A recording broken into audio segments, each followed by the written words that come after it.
You have often heard me share about the covenants that God makes, or God made with His people, the nation of Israel. You've heard me talk about the Abrahamic covenant, and you've also heard me talk about the Davidic covenant. I'd like to share more about the Davidic covenant because this covenant, while a promise not only to David but to the nation of Israel, is a promise that affects us positively if we understand it completely. And so I'd just like to share to you 2 Samuel chapter 7, beginning at verse 12. And this is what God said, or what God promised David. When your days are complete, verse 12, and you lie down with your fathers, I will raise up your descendant after you, who will come forth from you, and I will establish his kingdom. He shall build a house for my name, and I will establish the throne of his kingdom forever. Let me skip a few verses of scripture. Let me go to verse 16. It says, your house and your kingdom shall endure before me forever. Your throne shall be established forever. Now, what God promised David here is an unending line. And this unending line ultimately ends in the person of the Lord Jesus Christ. And it is through the person of the Lord Jesus Christ that verse 13 and verse 16 is fulfilled, wherein it says, he shall build a house for my name, and I will establish the throne of his kingdom forever. This also is fulfilled by Christ in verse 16. Your house and your kingdom shall endure before me forever. Your throne shall be established forever. This is one of the reasons why in the genealogy that you and I find in the book of Matthew as well as in the book of Luke, that we find the Lord Jesus Christ addressed or labeled or titled as the Son of David. Jesus is the Son of David who fulfills his promise to the nation of Israel. And that is why the plans of God for the nation of Israel, as the book of Romans says, the gifts and the calling of God are irrevocable. But I guess one of the things wherein people have been short-sighted, and that includes maybe both Jews and Gentiles at the same time, is the fact that the Lord Jesus Christ did not only establish or will not only establish a physical, literal, and visible kingdom, he likewise established a spiritual kingdom which includes all races, all nations, and all tongues. And that is why, even as I happen to be a Filipino, I am part of God's kingdom. And there are other people from other nations like China, like Africa, like Australia, like New Zealand, like the United Kingdom, and many other countries. They've all been drawn into this kingdom because of this Davidic promise, because of this Davidic covenant. We have all been drawn to this kingdom because of what God had promised to David. And that is why when you look at Scripture, sometimes you're always looking at a mustard seed. And I know that the Lord Jesus Christ used the mustard seed as an example of what the kingdom of God is all about. And sometimes that is what you and I see. Just a mustard seed of a revelation of God. And yet we do not know all its implications. We do not know how it all develops and how it all progresses. But then when it is all unpacked and revealed to us, we see a beautiful, wonderful tapestry which causes us to be in awe. That is why Paul himself was in awe. He called the church of Jesus Christ a mystery.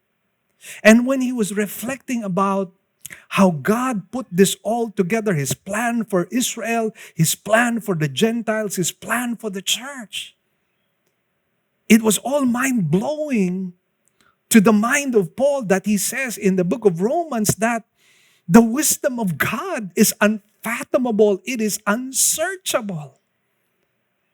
And that is what I've always seen with God. Sometimes it starts with a mustard seed, but that mustard seed grows and blossoms, and all the birds of the air nest in that mustard tree. What a beautiful thing God always does in our lives.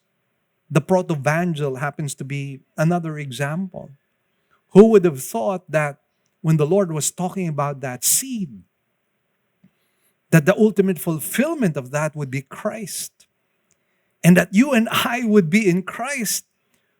Who amongst us would think that when God promised to Abraham, "In you all the families of the earth shall be blessed," how many of us even wondered or even concluded that that would include us?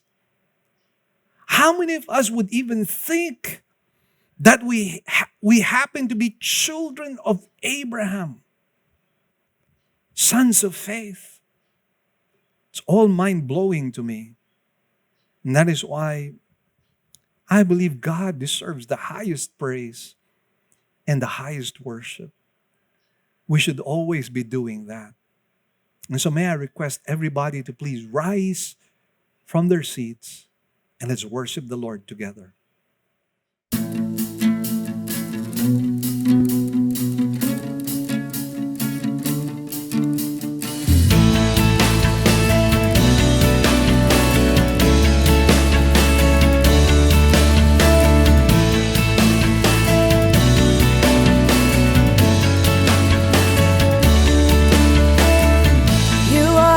Son of God,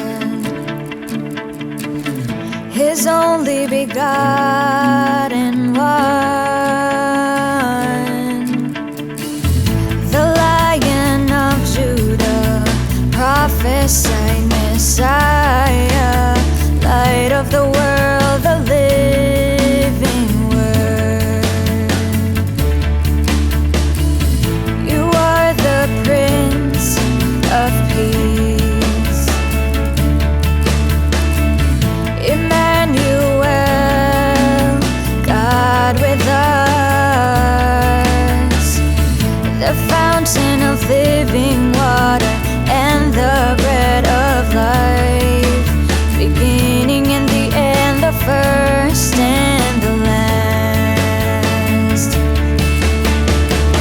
Your name is Jesus, you reign forever, and we worship you for who you are. We crown you King of Kings and crown you Lord of Lords, and we worship you for who you are.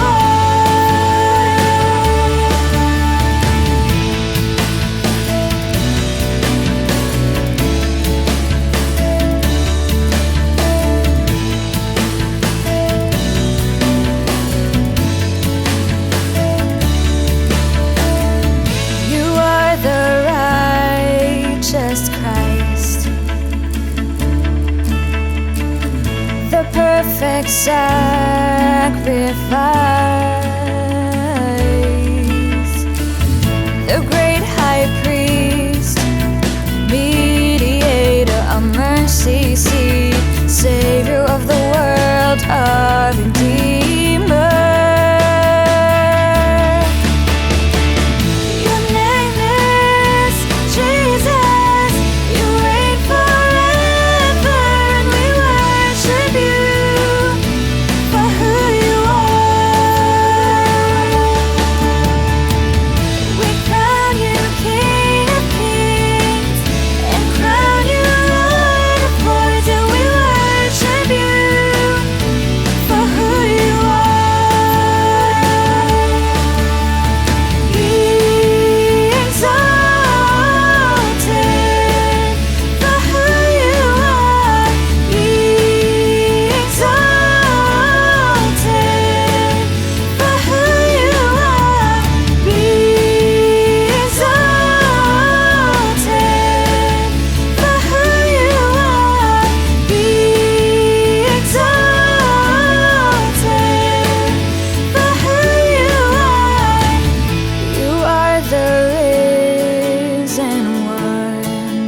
majestic is your name in all the earth. All creation sings, every nature shouts of your wondrous works, O Lord. Oh, glory to our King. Oh, glory to our King.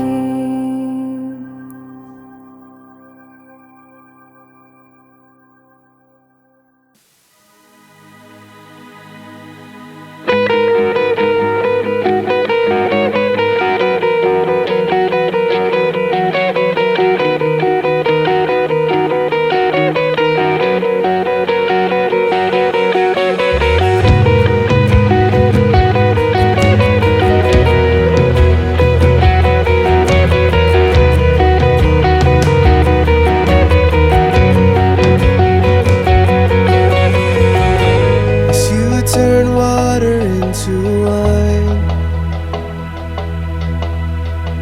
you bring us back to life.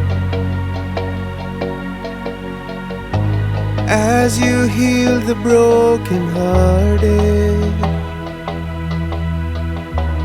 you are coming after us.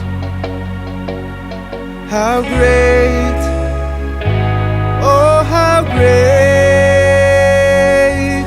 our God, the living God, the same today, forevermore.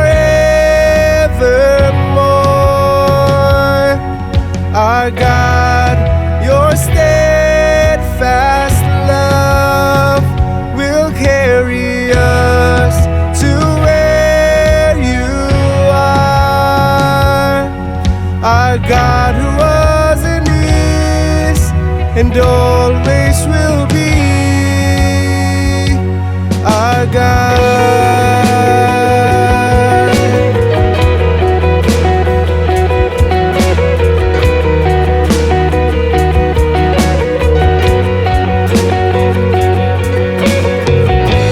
Returning sinners to forgiven, by the cross you chose to bear. And as you rose up from the grave, my sins are washed away. How great, oh how great, our God, the living God, the same today, forevermore. Our God, your steadfast love will carry us to where you are. Our God who was and is and always will be.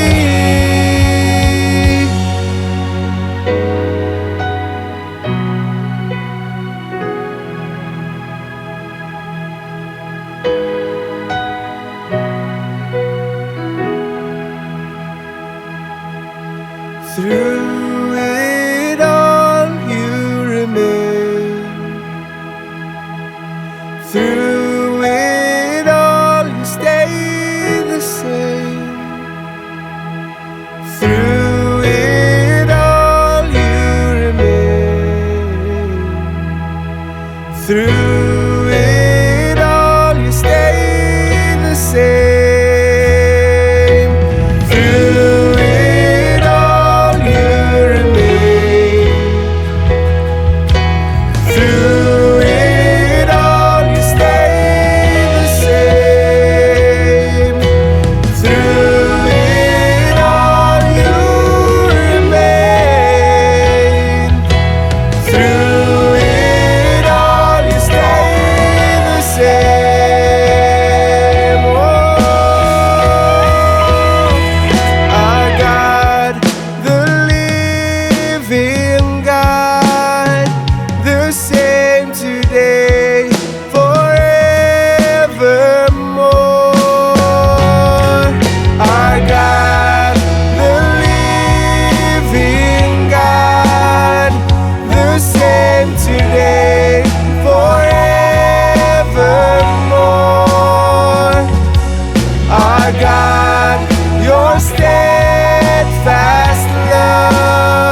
our God who was and is and always will be. Our God who was and is and always will be. Our God, oh,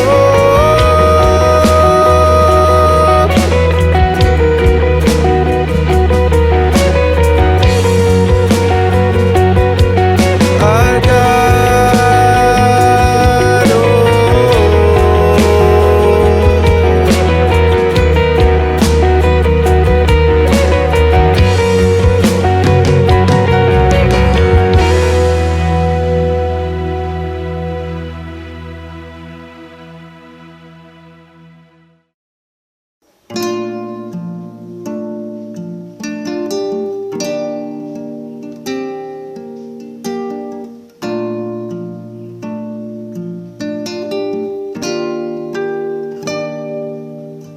To love you is my heart's desire, to know you as my Lord and King. Here's my heart, my life, I surrender all to you.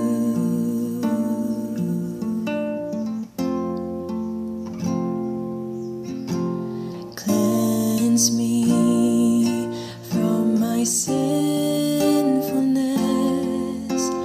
Wash me with your precious blood. Sanctify my heart, my lips, O Lord, my King.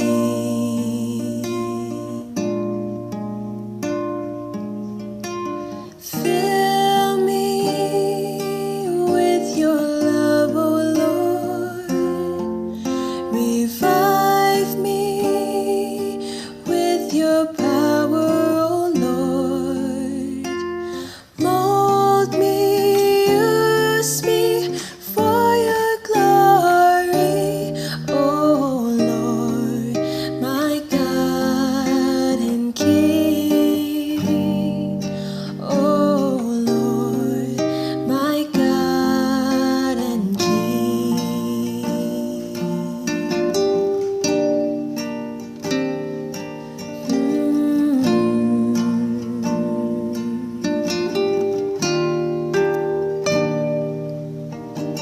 Teach me with your holy word.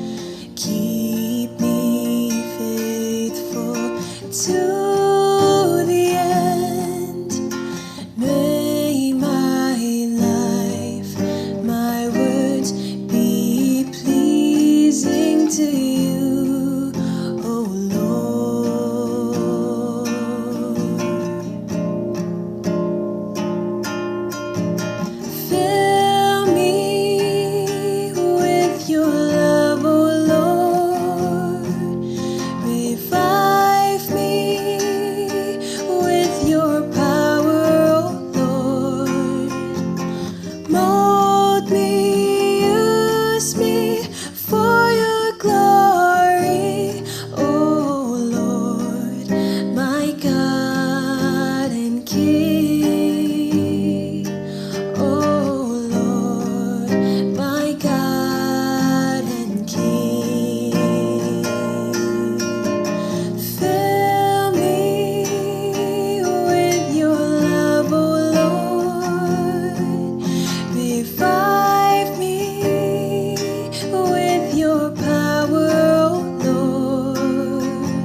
Hello, Living Word family. Journey New here, coming to you from the place we call home on Sundays. It's been almost 9 months that we haven't gathered together. This pandemic led us to our respective homes where we are attending online Sunday services. I know we miss the physical fellowship. We miss everyone in church. I am happy to announce that we are reopening our doors on the first weekend of December. Let's all get excited as God's people being under one roof, praising one name in His presence. I'll take you around the sanctuary and will show you the safety measures we've put in place.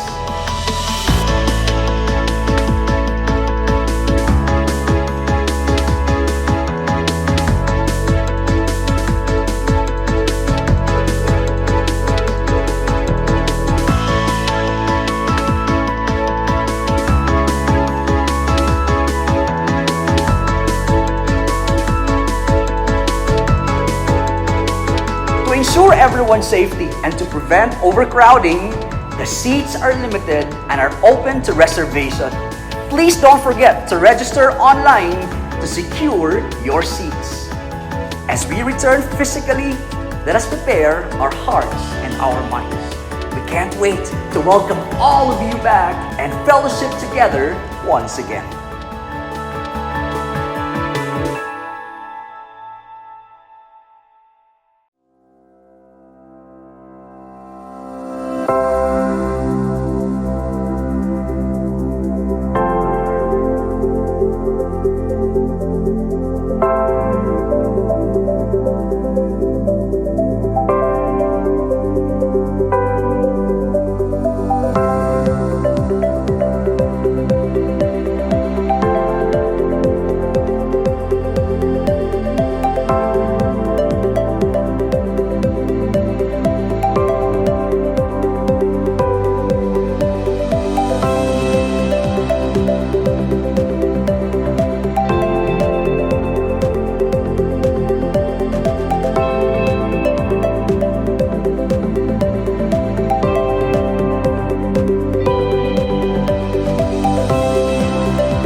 Good news, brethren. As you very well know, we now have two services. We have the virtual service for majority of our members who still cannot attend our in-person gathering.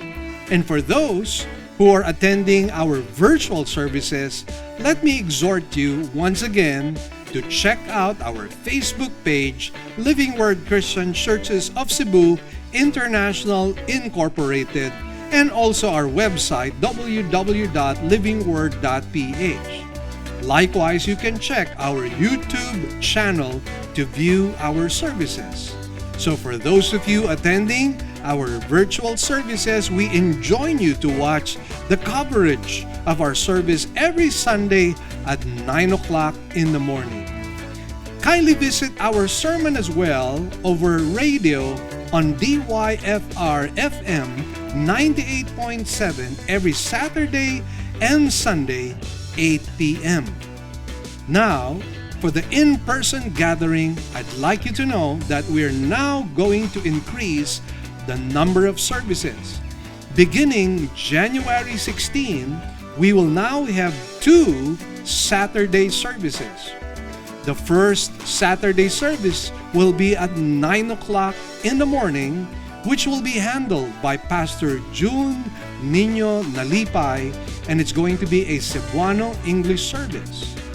Likewise, on a Saturday at 3 o'clock in the afternoon, all the way to 5 o'clock, we have Pastor DJ Barrios preaching in our English service on a Saturday. Both pastors, by the way, will be preaching my own sermon series. And so you will not miss out on anything, even if you choose to attend the Saturday service. Now on Sunday, of course, I do the Sunday 9 a.m. service. And likewise, beginning February, my son AJ will be preaching in another Sunday service at 4 o'clock in the afternoon. And so please watch out for these new services. Remember, January 16, an additional Saturday service at 3 p.m. by Pastor DJ Barrios. And then, beginning this February, another Sunday service at 4 o'clock in the afternoon by Pastor AJ Caparros, preaching the same sermon. So again, friends, you will not miss out on anything. We will continue to serve you and will increase the number of services depending on the demand. IBI would like to make an announcement. We are offering a new course right now. We are accepting enrollees in Homiletics 306. Homiletics 306 is about sermon preparation and delivery. For more inquiries, kindly read the details on this PowerPoint.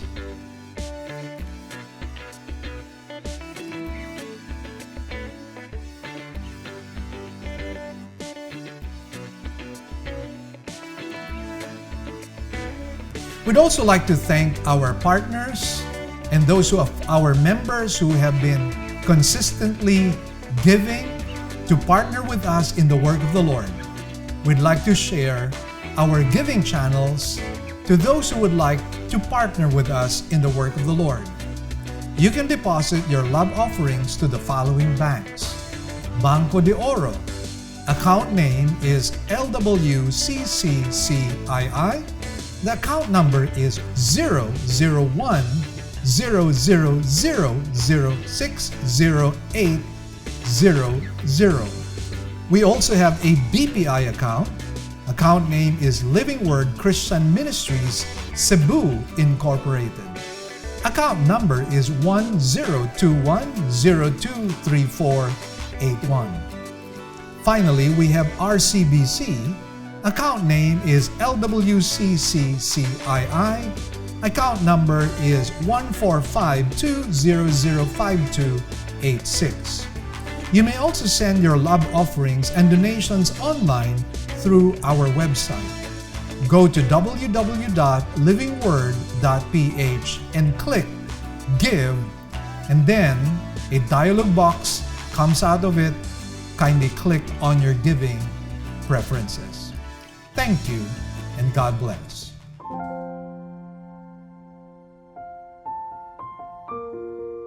The title of today's sermon is Giving God His Due. We will be taking our text from Psalm 33. Shall you rise for the reading of the word? Verse 1.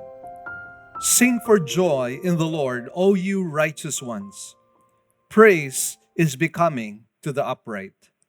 Give thanks to the Lord with the lyre. Sing praises to him with a harp of 10 strings. Sing to him a new song. Play skillfully with a shout of joy. For the word of the Lord is upright, and all his work is done in faithfulness. He loves righteousness and justice. The earth is full of the loving kindness of the Lord. By the word of the Lord the heavens were made, and by the breath of his mouth all their host. He gathers the waters of the sea together as a heap. He lays up the deeps in storehouses. Let all the earth fear the Lord. Let all the inhabitants of the world stand in awe of him. For he spoke, and it was done. He commanded, and it stood fast. The Lord nullifies the counsel of the nations. He frustrates the plans of the peoples. The counsel of the Lord stands forever, the plans of his heart from generation to generation. Blessed is the nation whose God is the Lord, the people whom he has chosen for his own inheritance. The Lord looks from heaven. He sees all the sons of men. From his dwelling place, he looks out on all the inhabitants of the earth. He who fashions the hearts of them all, he who understands all their works. The king is not saved by a mighty army. A warrior is not delivered by great strength. A horse is a false hope for victory, nor does it deliver anyone by its great strength. Behold, the eye of the Lord is on those who fear him, on those who hope for his loving kindness, to deliver their soul from death, and to keep them alive in famine. Our soul waits for the Lord. He is our help and our shield, for our heart rejoices in him, because we trust in his holy name. Let your loving kindness, O Lord, be upon us, according as we have hoped in you. Shall we bow our heads in prayer at this time?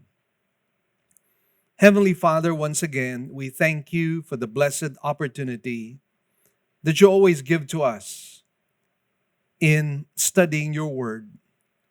And Lord, we know that the words that you speak to us, they are spirit and they are life. They're life-changing. And so, Lord, we entrust ourselves to your Holy Spirit to speak through his word. And we pray, O Lord, that we would be inspired, we would be rebuked, we would be corrected, we would be edified.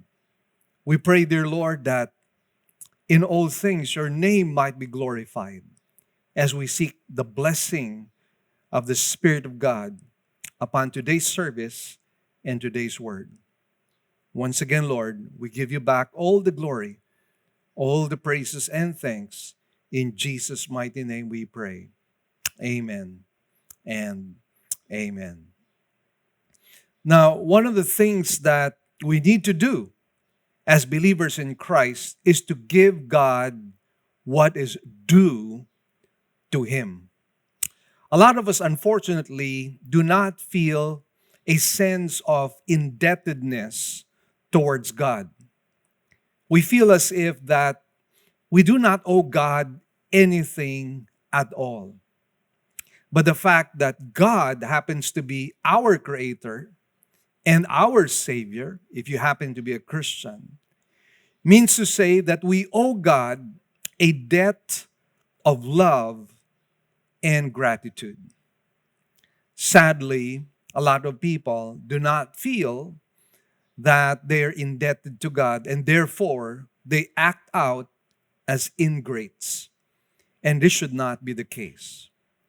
Now, when you and I are indebted to God and give God what is due to him, it will be expressed in worship, in reverential awe, in fear of the Lord. These are the three things I believe that will be expressed when we are truly indebted, or we have this sense of indebtedness towards God. And so this sermon is all about what I just pointed out to you. And just to give you a very brief outline, just a 3-point outline, this is how the sermon would flow. First of all, you find a call to worship, and then a call to reverential fear and awe, and finally, the call heeded. So let's dive into our text, and let me unpack to you this psalm as we take a look at a call to worship. First of all, let's discuss about the approved worshipers. We find this in verse 1. It says, "Sing for joy in the Lord, O you righteous ones. Praise is becoming to the upright." Now, I would like you to take note of two words or two phrases. The first phrase happens to be righteous ones, and the second word would be upright. Now, what does this tell us about worship, or what I would like to call approved or received worship? Approved worship is something that is the exclusive privilege of those who have a genuine relationship with the Lord and are walking according to the ways of the Lord. In other words, everybody else can actually worship, but only few have their worship approved and accepted by the Lord. I recall what happened in the case of Abel and Cain. As you very well know, both of them worshiped the Lord. Both of them gave an offering. But you and I know what happened.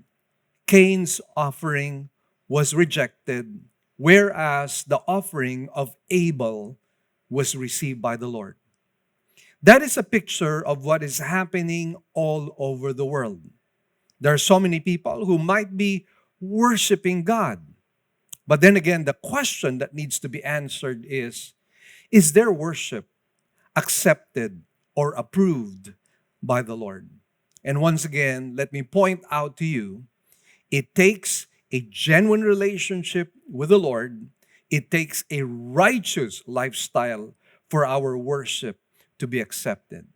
And I believe verse 1 confirms that to us with the word becoming that we find in the NASB in verse 1. Now, the word becoming, and in other translations it says befits, is quite interesting because these words speak of something that is proper or suitable. Something that is proper or suitable. So only the worship of the upright and only the worship of those who have a genuine relationship with the Lord is proper and suitable insofar as God is concerned. Once again, let me repeat my point to you a while ago. Everybody else can worship, but only those who have a relationship with the Lord, only those who are walking uprightly can have their worship approved and accepted by the Lord. And I think that should somehow cause us to evaluate not just our worship, but most especially, we need to ask the question, do I really have a genuine relationship with the Lord? And insofar as God's standards are concerned, am I really walking according to the ways of the Lord? Now, you and I know that our country happens to be a very, very religious country. In fact, probably when you scale the whole world, you will probably find out that the Philippines happens to be one of the most religious countries in the entire globe. And yet, sad to say, very few have their worship accepted by God. That is why, again, we have to ask some very serious questions about ourselves. Do we have a relationship with the Lord? Am I walking uprightly? Now, in verse 2, we find that in worship, we have the use of instruments. Notice what verse 2 says. Give thanks to the Lord with a lyre. Sing praises to Him with a harp of 10 strings. Now let me describe to you what a lyre is. A lyre is a triangular instrument with 7 strings, whereas the harp happens to have 10 strings. Now, of course, this is not to say that the only instruments that we are to use or employ in worship are only these two, the lyre and the harp. This is not, after all, a comprehensive verse of scripture that tells us about all the instruments we can use in worshiping God. But the point is, we are to employ these tools and these instruments. Why? because they reflect beauty. You and I know that the harp and the lyre happen to play beautiful tunes and melodies. And it is a reflection of who our God is. Our God is beautiful. And therefore, the worship that we are to give to Him should reflect who He is. He is a beautiful God. He is a creative God. And again, that is what needs to happen. Let us remember that we have been created in the image of God. And therefore, when God looks at us, what should He be seeing? Well, He should be seeing a reflection of Himself. Sad to say, our image, or the image that God has implanted on us at the beginning of creation, has been marred already. It has been tainted already. It has been soiled already. That is why oftentimes we no longer reflect the image of God in us. To be sure, we find bits and pieces of the image of God in us, most especially when we extend compassion or when we extend kindness and mercy to other people. When we raise up our children in a proper manner, that is somehow a reflection of the image of God in us. But then again, there is so much that is no longer seen in the image that God has planted in us. And that is why somehow in our worship, let us somehow labor and make effort to reflect who God is. God is beautiful, and therefore our worship should be beautiful as well. And then in verse 3, we find the worship with a new song and a new melody. It says here, sing to Him a new song, play skillfully with a shout of joy. Now, what does this tell us? Well, why is it that God says we are to sing a new song? Well, I believe one of the reasons is so that our worship will no longer be stale or stagnant. It has to be fresh, and it has to be creative as well. And again, worship should reflect who our God is. Our God is a creator. Our God is an innovator. Our God is a pioneer. That is who our God is. And we see that in the universe that He has created. We see so much beauty. And therefore, the kind of worship that we are to offer to Him should likewise be creative. And somehow it is when we compose or sing new songs unto the Lord that we are able to reflect the creative ways of God. And you and I need to understand, of course, that the way God delivers us is always fresh, it is always new. It is something that brings about a revelation of who He is. And therefore, once again, that should be reflected in our worship. And therefore, a new song is able to do that. Because after all, there are new deliverances that you and I experience every single day of our lives. And that is what we find with the people of Israel. Every time there is a mighty deliverance of God, you find a psalm that celebrates it or a song that celebrates it. It happened in the case of Miriam when she began to sing a song of deliverance after their exit, their glorious, magnificent exit from Egypt. And once again, that should be true with us. Creativity can be expressed in a new song and a new tune. Now, likewise, in this verse that I just read to you, it says, play skillfully. It means that our worship should be done excellently. Now, here's the thing. It is confirmed further with the fact that it is a hifil verb stem, which conveys a necessary action. Now, some people just do worship for the sake of worship, and we find that it is not done excellently. There is no preparation. There is no desire to truly give our very best. But this verse tells us that when we worship God, it should reflect excellence. And again, why should that be the case? Why is it necessary? Because the God that we serve is an excellent God. And therefore, our worship should reflect that excellence as well. And again, we should challenge ourselves. Oftentimes, we find mediocrity in the church. I recall one businessman who told me, Christian businessman, and he said, in the company that I am working in, or in the company that I am employing a lot of people, I find that the most difficult people to handle happen to be Christians. And for me, that is a contradiction in terms. Because mediocrity should not be found amongst Christians. Instead, what should be found in Christians should be that of excellence. And of course, when we talk about worship, we don't merely talk about songs or, playing instruments and all of that. Worship is an entire lifestyle.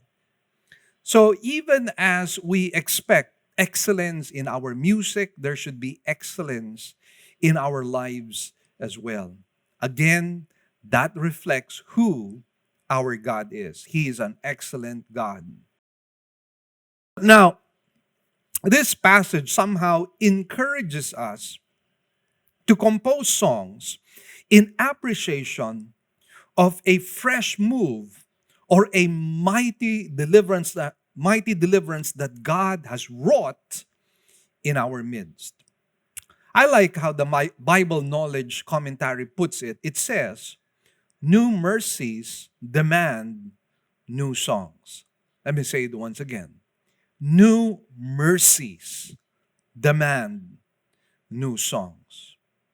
Now, in our country, in the Philippines, I've noticed that most or majority of the churches are absolutely dependent on Christian American songs or British Christian songs or Australian Christian songs. And of course, we have been deeply enriched by these songs. We have been edified by them, and some of those songs are continually playing in our mind as well as in our hearts.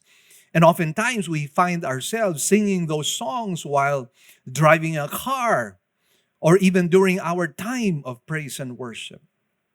However, my big question to all of us is this: do we Filipinos not have a song unto the Lord? Do we not have our own deliverances? Do we not have our own experiences, our own encounters with God and His Word? And if that is true, I believe it is incumbent on our part, just like any other nation, to be able to sing praises unto the Lord, something that is developed or something that is born out of our own hearts, born out of our own experiences. And that is why I'd like to challenge the Filipino church to take this verse of Scripture seriously. Because if you look at this passage, actually beginning from verse 1 all the way to verse 3, all of them happen to be imperatives. Now, what do we mean by imperatives? They are commandments. To play skillfully is a commandment. To sing a new song is likewise a commandment. And that is why I am challenging our own worship team to compose their own songs. And I know that it's It's a pioneering thing, and sometimes it's very difficult to navigate over something that you've never been doing all your life. But then again, the Spirit of God is in us. He is the one who will birth these songs in our hearts. And you know, one thing so beautiful about developing our own songs is that our heart is in there.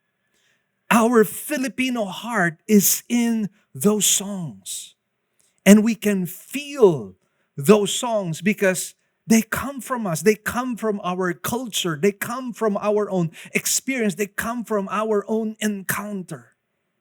We have an obligation before God to sing new songs to Him as well. And again, I might sound very patriotic in this sense, but yes, we should be patriotic, but at the same time, we have to understand that if the Americans have a song, if the Australians have a song, if the British people have a song, the Filipino has a song as well. I recall my father-in-law, who was a well-known composer, Miguel Velarde Jr., the one who composed Dahil Sa'yo. And he had a motto whenever he composed songs. He says, think Filipino, sound Filipino. Think Filipino, sound Filipino. And I think we can apply that as well when we start composing our own songs. Let us give praise unto the Lord because we have a lot to offer God. We have been created by God. We have been given the capacity by God to be innovative, to be creative as well. Let us put that on display. For after all, the same Holy Spirit that is within those who are British, Americans, Australians, that's the same Holy Spirit that lives within us. That is why let us allow ourselves to become instruments of God. One voice among many voices that are heard all over the world.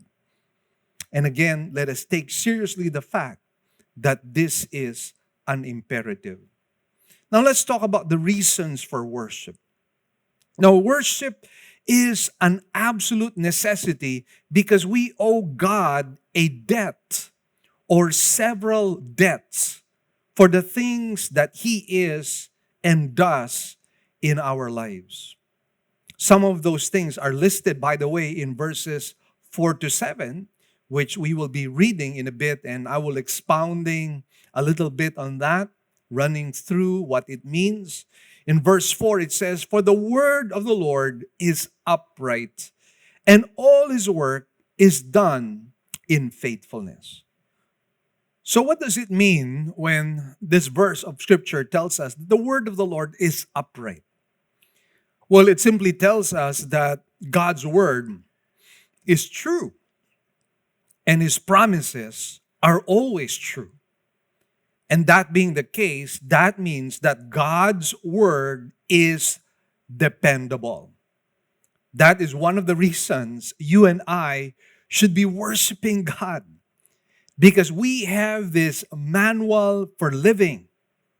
It is the perfect book to be able to live our lives according to God's designs. And this happens to be one of the major reasons why we should be worshiping the Lord. And then it also says here, all His work is done in faithfulness. So we have seen God faithfully working on our behalf. And what does that tell us? It tells us that God's work is likewise dependable. So two things. God's word is dependable. God's work is likewise dependable. We see the faithfulness of God in our lives every single day. We wake up in the morning, and in the nighttime, we begin to thank God and praise God for the entire day. Why? Because we have seen the faithfulness of God. We have seen Him supplying us with the strength that we need. We see Him in His sovereignty, arranging circumstances, arranging connections, arranging people, doing them according to His own design for and on our behalf. And we see the favor of God, the blessing of God, and we stand in awe of the many things that God does in our lives. It's really mind-blowing.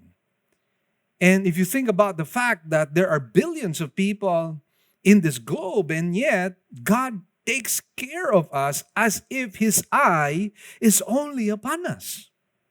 What a great God He is. And therefore, He deserves the highest worship. Now in verse 5, it says, He loves righteousness and justice. The earth is full of the loving kindness of the Lord. Now try to imagine a world without righteousness. Try to imagine a world without love. Try to imagine a world without justice. And friends, what will happen? It will be pure chaos. It will be the survival of the fittest, the survival of the strongest. Each man will be a law to themselves. It's going to be like the wild, wild west. And so people will have no laws except the law that they feel is right within themselves. And therefore, each man will feel or think that he is on right even when they happen to be wrong. And again, that will be pure chaos. There will be wars. There will be divisions. There will be violence. That is what will happen without righteousness, without love, without justice. That's why we have to thank God that the Bible says that God is righteous and God is justice. God is full of loving kindness.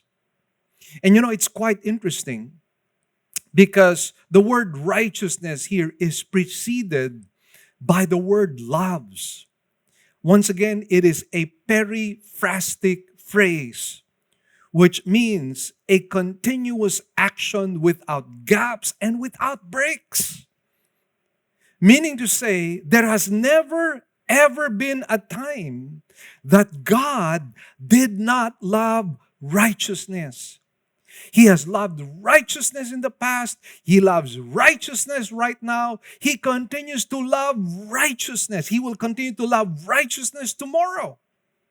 There will never ever be a time that God will change. There will never ever be a time that God will no longer love righteousness. He is the immutable God. He is the same yesterday, today, and forever. He is the unchangeable God. Therefore, the laws and the principles and the precepts of God are irrevocable. They cannot be changed. The morality of God does not change. The spirituality of God does not change. The holiness of God is not variable. There is stability, therefore, in this world because of the righteousness of God. We can count on that. We can rely on that. And do not forget that the word loves also precedes the word justice. And what does that tell you? Again, it is a periphrastic participle, which tells us that God has loved justice in the past. He continues to love it in the present. He will continue to love it in the future, without gaps, without breaks. There was never ever a time that God did not love justice.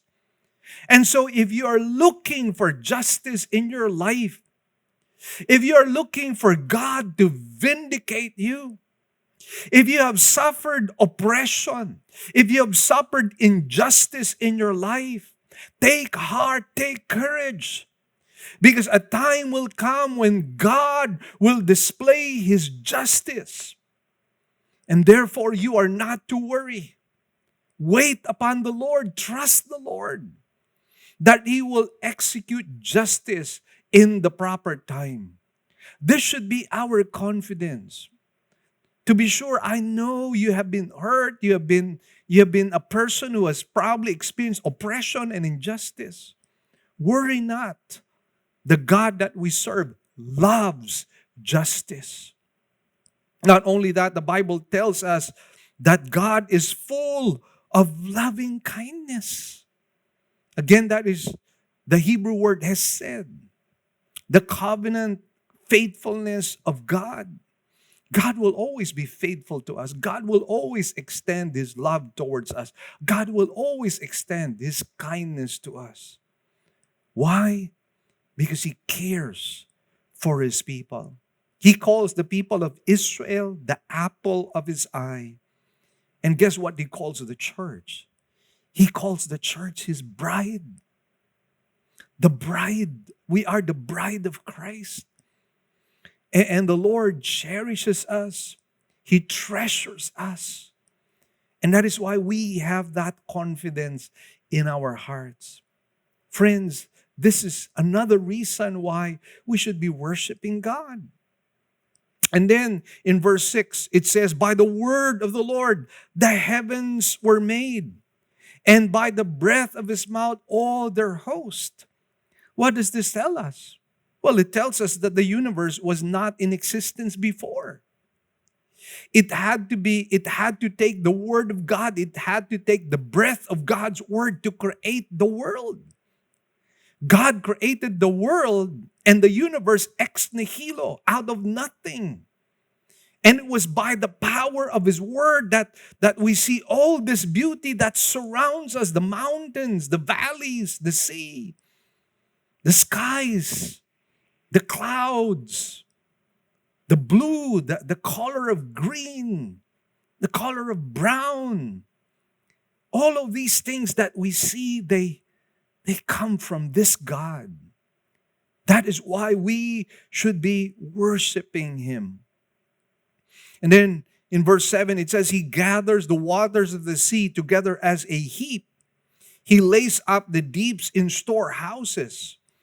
Now, it's possible this verse might be alluding to Genesis 1 and verses 9 to 10.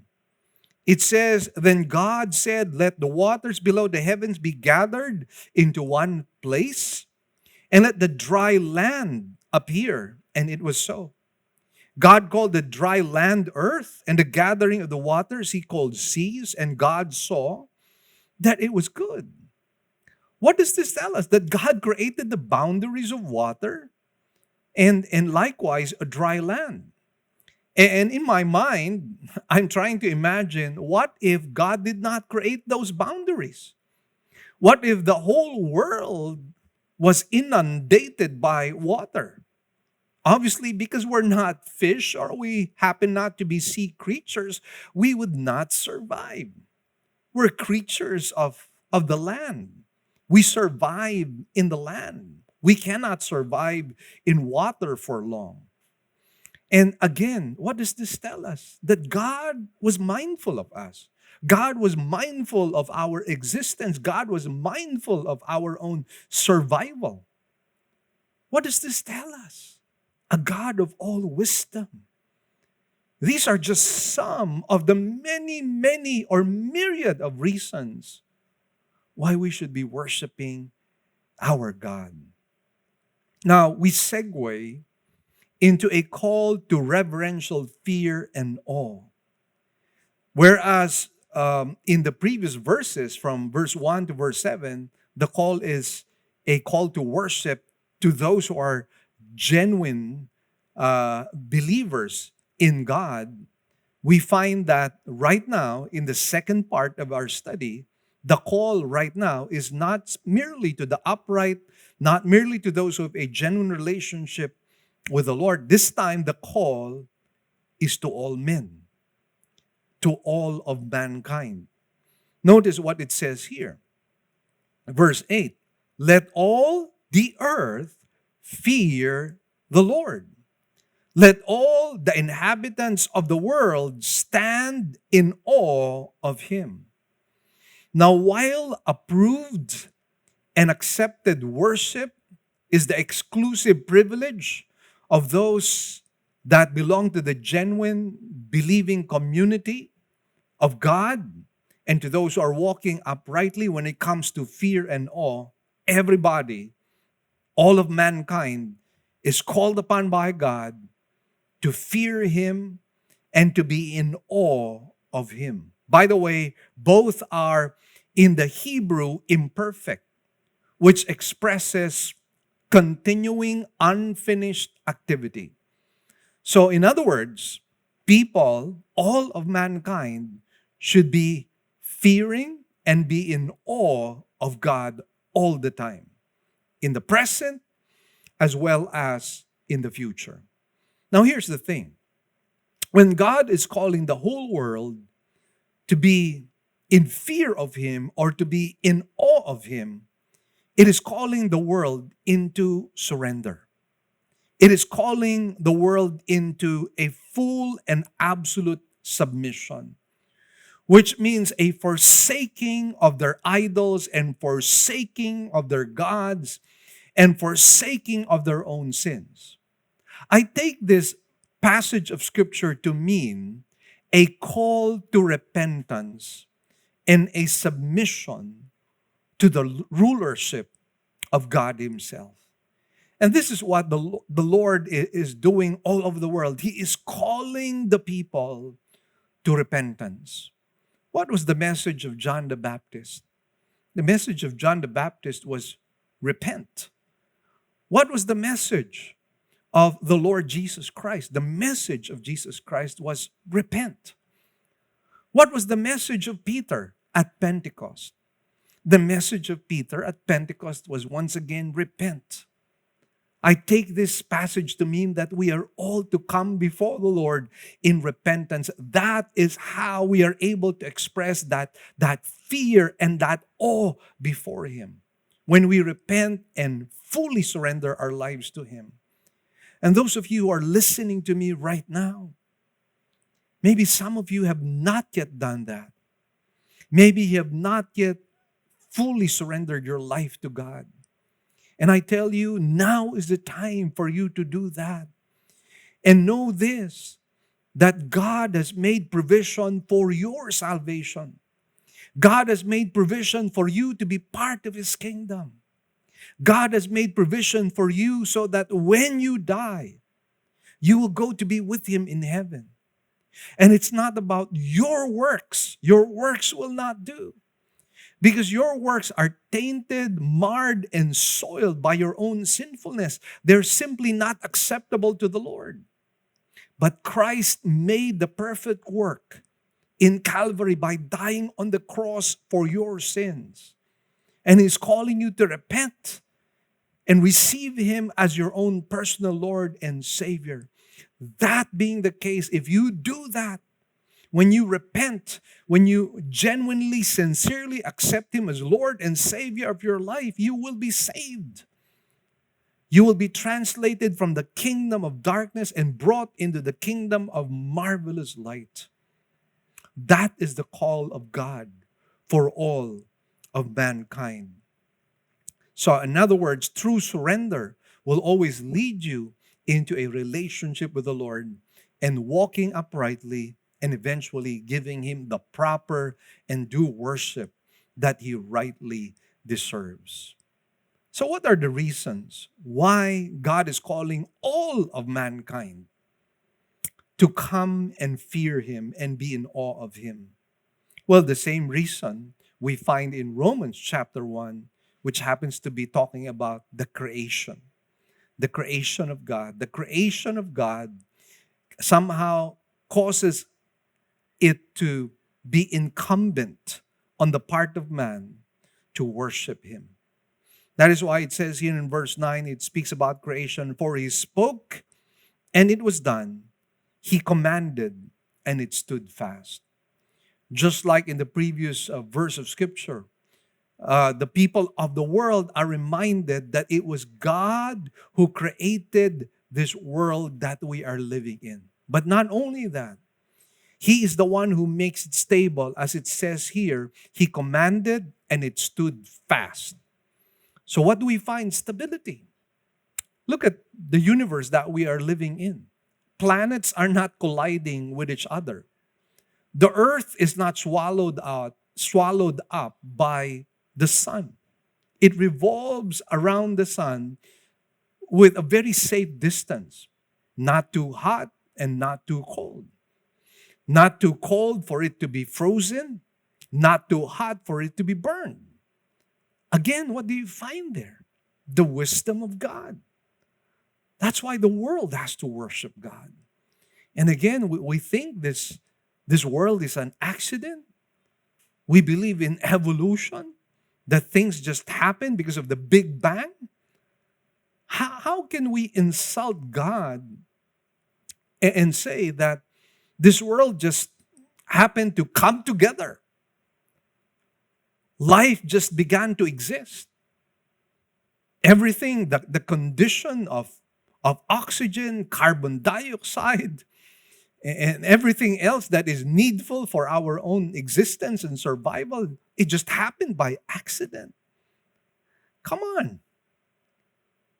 You should think better than that. But sadly, that's how stupid and foolish people are. Again, God is saying, because of creation, you should be worshiping God. You should be in fear of Him. You should be in awe of Him. Now, here's the second reason. God's sovereignty over the nations. Verses 10 and 11 reads, "The Lord nullifies the counsel of the nations. He frustrates the plans of the peoples. The counsel of the Lord stands forever, the plans of His heart from generation to generation." What does this verse tell us? There is no such thing as nations that are independent. By that, I mean completely independent. Now, all nations are dependent on God's sovereignty. Some nations think that they are charting their own destinies. And sometimes they can have this illusion of control that they will never lose their power, that they will never lose their dominion, that they will never lose their empires. But what have we discovered? All throughout the thousands of years that nations have been in existence. Well, what have we discovered? Nations come and go. Rulers come and go. Powers come and go. Ultimately, it is only God's counsel that prevails. And you know what? It's quite interesting. It is also in the Hebrew imperfect. The word stands is in the Hebrew imperfect. And somehow this talks about this case being omnitemporal. It somehow is time inclusive and involves all the time frames of the past, the present, the future. The counsel of God stood in the past. The counsel of God stands now. The counsel of God will stand forever in the future.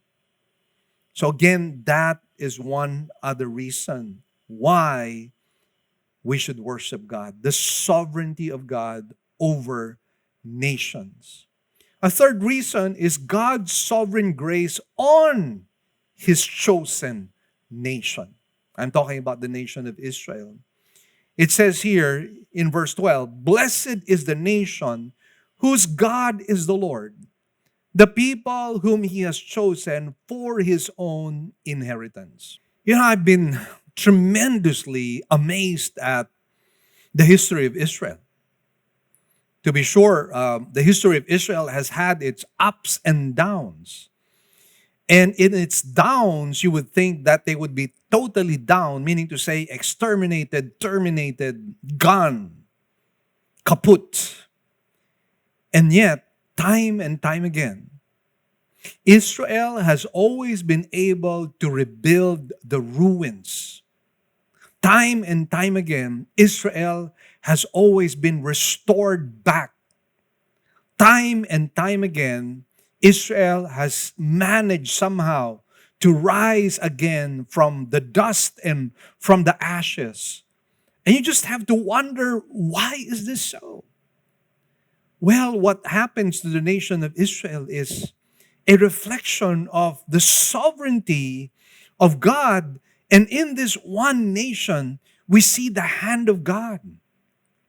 In this one nation, we find that for as long as God is in control of a nation, there is nothing that can somehow cancel out or terminate or destroy a nation totally or absolutely. Remember, as I mentioned to you, Israel is called the apple of God's eye. And again, that is so amazing. And Israel is supposed to be a trophy, a billboard, a signboard on display for people to see, that people might see the light of God. That people might see the power of God, the awesomeness of our God. And again, just by looking at Israel, and this happens to me, by looking at the history of this nation and having been able to travel to that country several times in the past years, except for this pandemic season, we've been traveling to Israel every single year. And I'm always in awe. I'm always amazed how this nation has survived. And therefore, it reflects who God is, the awesomeness of God, the power of God. And that is why we have to worship God as well. Now, one thing that's quite interesting also, why we should worship God, is the omniscience of God. If you look at verses 13 to 15, it says, "The Lord looks from heaven. He sees all the sons of men. From his dwelling place, he looks out on all the inhabitants of the earth. He who fashions the hearts of them all, he who understands all their works." Now, there are two words here I'd like us to focus on, actually words that are repeated and words that happen to be synonymous. The words are looks and sees. You find the word sees once and the word looks twice. Now, what is so important about this word? Well, again, we have to look at the nuances in the Hebrew. And what's so interesting is the word looks and sees is in the Hebrew perfect. Now, what does that mean? Well, it means completed or finished action. So we have to see the word look and the word see as a completed and finished action.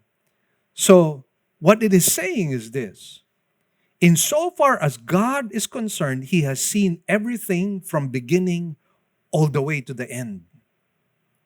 He is the Alpha and He is the Omega. It speaks about the omniscience of God, the God who does not merely see in the present, but God who has already seen everything in the far, far distant future, all the way to the end, all the way to the second coming, all the way to the millennium, all the way to eternity. God has seen it all. God has looked at it all. And therefore, insofar as God is concerned, everything, insofar as His eyes are concerned, everything is history. And let me define to you what history is insofar as God is concerned. History is His story. History is His narrative. That is what history is all about.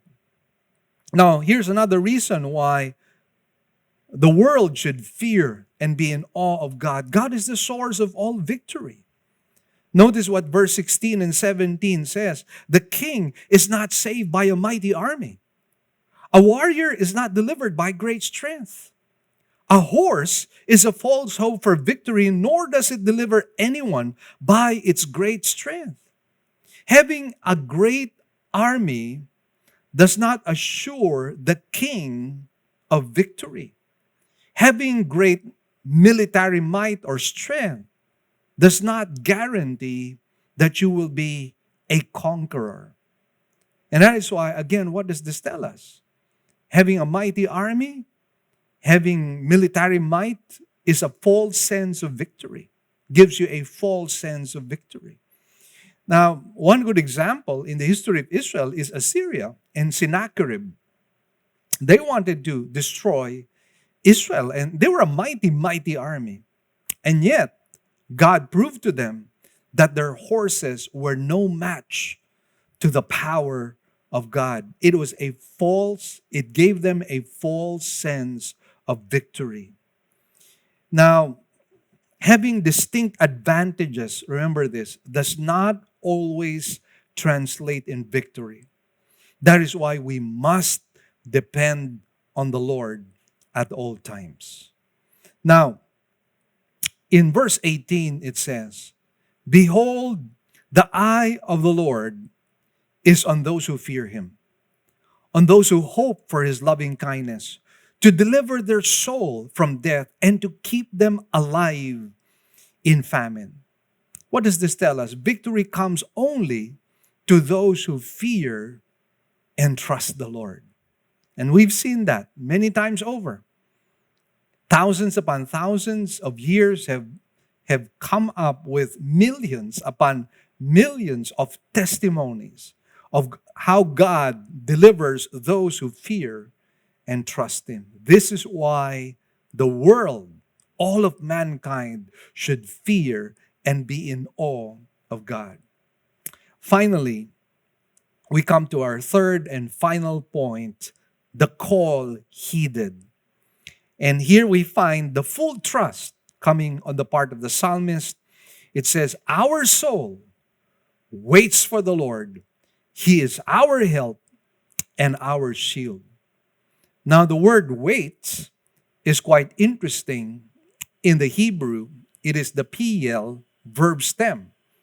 And what does that convey? It conveys vigorous action. And the fuller meaning is brought out in translation with auxiliary terms like fully or thoroughly. And what it is saying here is that this is not a waiting because I have no choice. All right? I've been put on the waiting list, so I really have no choice. So yeah, I'll just wait. No, that's not the kind of waiting that is being talked about here. This is a kind of waiting wherein you are fully trusting that God would deliver. This is a kind of waiting wherein you are completely, absolutely reliant on the Lord, and you are very, very sure that God will deliver you. You are very, very sure that God will fulfill his promise to you. That's the kind of waiting that is being talked about here. Now, the word shield is also very interesting in the Hebrew. It is the Hebrew word megain, which is a shield. It is typically strapped to the arm for hand-to-hand combat, meaning up close and personal conflict. It symbolizes the Lord himself as an immediate and effective shield when experiencing personal attack. That is why the psalmist trusted the Lord. And by the way, God revealed himself to Abraham as his shield. Now, Abraham happened to be a foreigner in a foreign land. You and I know that he came from the Ur of the Chaldeans or the Chaldees.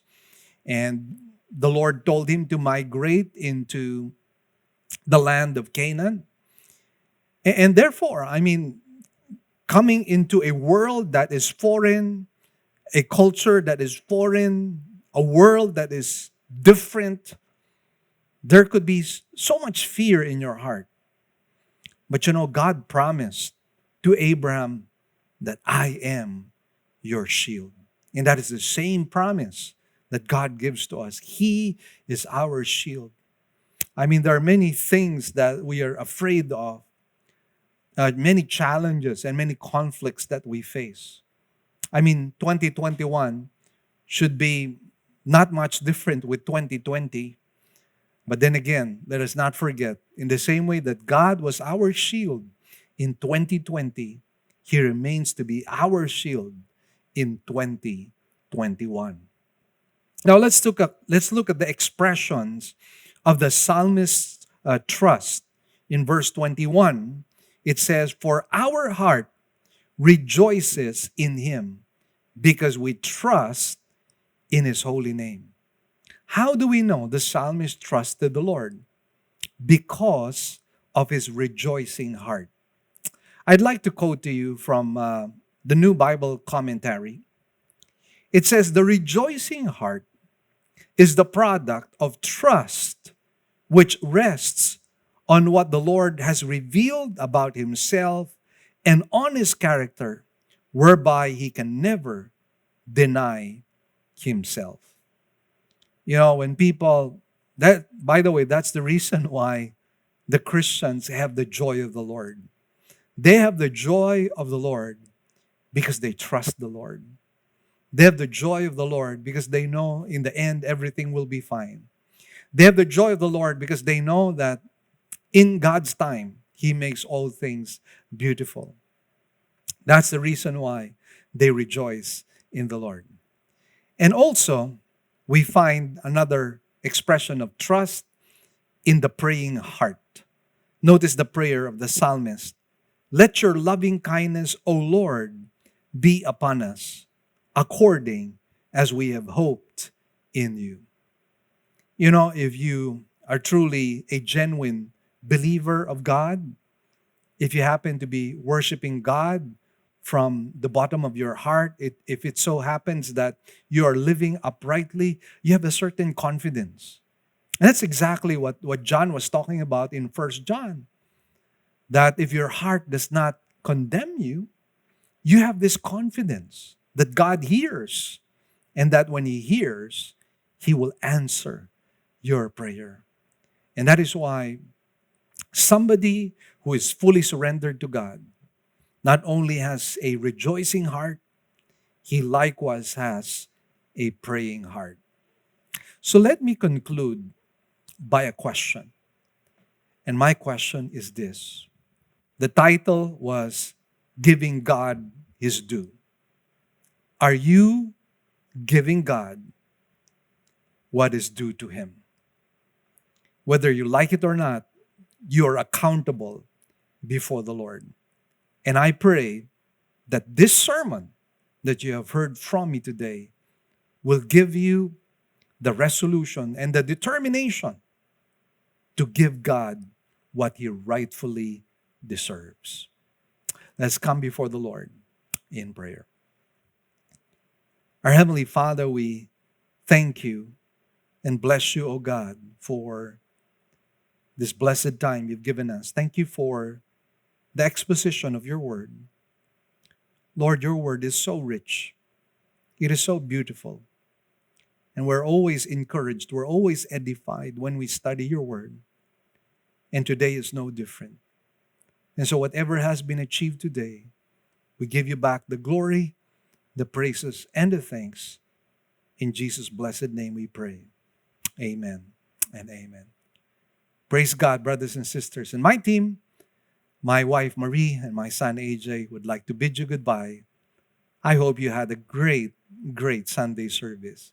And please, don't tune out just yet. We have a video endorsement coming up. God bless you all. Hi, I'm Dr. Vidal Redulia. Brother Mel's first book, Enough is Enough, tackled the biblical principles of finding contentment in a world where discontent is the rule. His second book, More Than Enough, is a timely one because we are in a period of great crisis. We are in an ongoing pandemic. And we are all affected by this crisis, personally, one way or another. You know, I have known Brother Mel since the 1980s when he started his Christian ministry in the city of Cebu. Soon after, I became part of the church he was pastoring, and we became close friends. All his children have been under my care as their pediatrician. Now his grandchildren are also under my care. Sufferings and trials are not strange in the life of this pastor. They come with the territory of the Christian ministry. I have witnessed some of his personal and ministry-related trials through the years, and how its growing relationship with God and knowledge of His Word have enabled him to overcome them. These various trials have formed in him a strong Christian character and a deep devotion and commitment to Jesus Christ, his Savior and Lord. His faithfulness to study the Bible, teach God's Word, preach the gospel, and live out God's instructions in his life have expanded his ministry to other parts of the country and abroad. This book, More Than Enough, is a God-exalting narrative.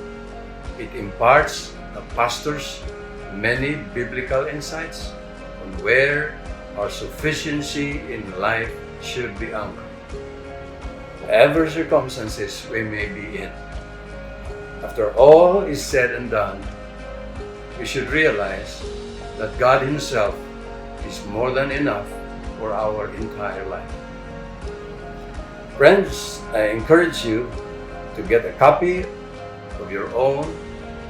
Better yet, get copies that you can give to family members and friends.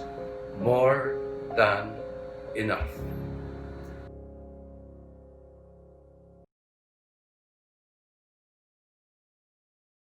Hello, Living Word family. Journey New here, coming to you from the place we call home on Sundays. It's been almost 9 months that we haven't gathered together.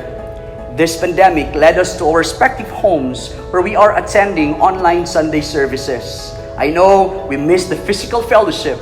We miss everyone in church.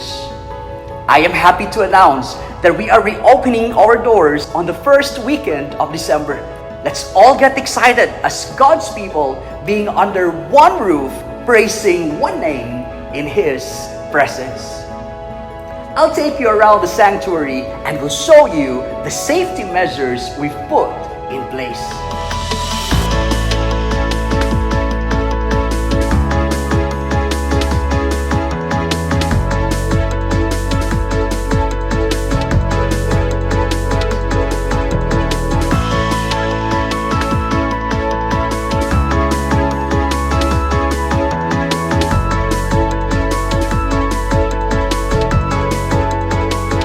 To ensure everyone's safety and to prevent overcrowding, the seats are limited and are open to reservation. Please don't forget to register online to secure your seats. As we return physically, let us prepare our hearts and our minds. We can't wait to welcome all of you back and fellowship together once again.